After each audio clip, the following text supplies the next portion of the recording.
அவர்கிட்ட என்ன சொல்லணும்னு ஆசைப்படுறீங்க இன்னைக்கு? நல்லா டான்ஸ் ஆடுவாங்க.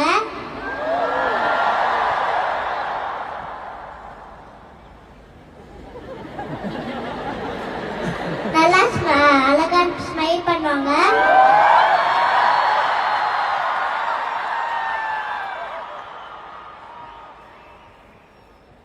எனக்கு அவங்க ரொம்ப பிடிக்கும். தேங்க்யூ செல்லம். அவருக்காக ஒரு 2 லைன் ஏதாவது பாட்டு பாட முடியுமா? பாடுங்க. கண்ணே மணியே கண்ணே மாயே என் கைக்குள்ள வளர்ந்தவளே என் மகளே. தேங்க்யூ, சூப்பரா பாடுங்க. விஜய் அவர்கிட்ட நீங்க ஏதாவது கேட்கணுமா? இப்போ உங்களுக்கு ஏதாவது கேட்கணுமா அவர்கிட்ட? கேட்கணும். கேளுங்க.